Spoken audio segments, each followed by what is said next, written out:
Dentro de estos eventos pasa algo interesante, porque Martin Harris, yo lo entiendo, estaba a punto de poner todo lo que había acumulado o gran parte de lo que había acumulado en su vida para una obra, y él quería asegurarse de que fuera fidedigna.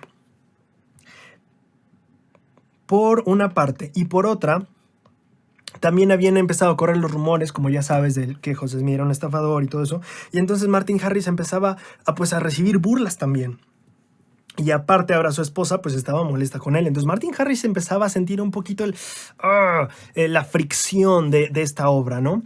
Y entonces Martin Harris decide hacer algo para probar a José una vez más. Como ustedes sabrán, José Smith tenía la manera en que traducía el libro de Mormón es que tenía un sombrero que ocupaba y tenía la piedra vidente. Y el año pasado lo vimos con David Whitmer, platicaba eso, que ponía la piedra en el sombrero y entonces bloqueaba la luz para que pudiera brillar la luz espiritual, y entonces así iba dictando lo que iba apareciendo. Así como aparecen cosas en los celulares, así en la piedra, y entonces él iba dictando. Bueno, Martin Harris planea ver si es una estafa o no lo que está haciendo José Smith, porque muchas personas, o sea, haz de cuenta, Martin Harris les platica, no, es que José Smith, o sea, imagínate en el mundo de hoy, ¿no? Decir, no, es que Juanito mete una piedra en un sombrero y se pone así, me dicta el libro y es la inspiración de Dios, ¿no? Sí, como que lo ves raro y dices, ¿seguro? Y entonces la gente le decía a Martin Harris, no, Martin, él se está aprendiendo las cosas de memoria y solo te las está dictando, o no caigas en esas mentiras, ¿no? Y entonces Martin Harris hace algo para asegurarse de que no está siendo estafado. Esta historia la voy a sacar de un relato que dio Martin Harris mismo. Martin Harris, también voy a dejar estas hojas para que las puedan imprimir si quieren ustedes leerlas después. Es una traducción que hice de un periódico Millennial Start, ya en el tiempo que están en Utah, ahora sí. Martin Harris está allá y cuenta esta historia. Martin Harris relató un incidente que ocurrió durante el tiempo en el que él escribía esa porción de la traducción del libro de Mormón, el cual le fue favorecido para escribir directamente de la boca del profeta José Smith.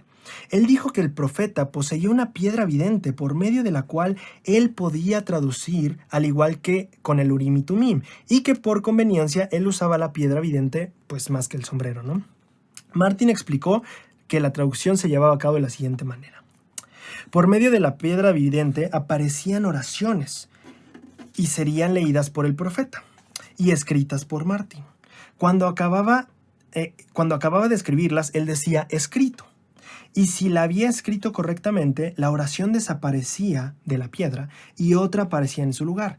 Pero si no se había escrito correctamente la frase permanecería ahí hasta que Martin la corrigiera en el texto.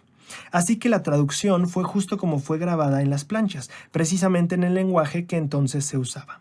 Martin dijo que después de una traducción continua, después de tiempo de traducir, ellos se cansaban e iban al río a ejercitarse al aventar piedras en el río, etc. Para quien no conozca, José Smith era una de las actividades que hacía mucho para dispersarse de la obra de traducción, bajar al río y aventar piedras, le encantaba. Bueno, mientras hacía esto en una ocasión, Martin Harris encontró una piedra muy parecida a la que usaban para traducir. Y entonces dijo que al reanudar la labor de traducción, Martin puso la piedra que había encontrado en lugar de la que José Smith tenía como la piedra, o sea, la llamada piedra vidente. Martin Harris dijo que el profeta se quedó en silencio, mirando la oscuridad, de manera inusual e intensa, sin que apareciera un rastro de las oraciones habituales. Muy sorprendido, José exclamó, «Martin, ¿qué pasa? Todo está oscuro como Egipto». El semblante de Martin lo traicionó, y el profeta le preguntó a Martin por qué había hecho eso.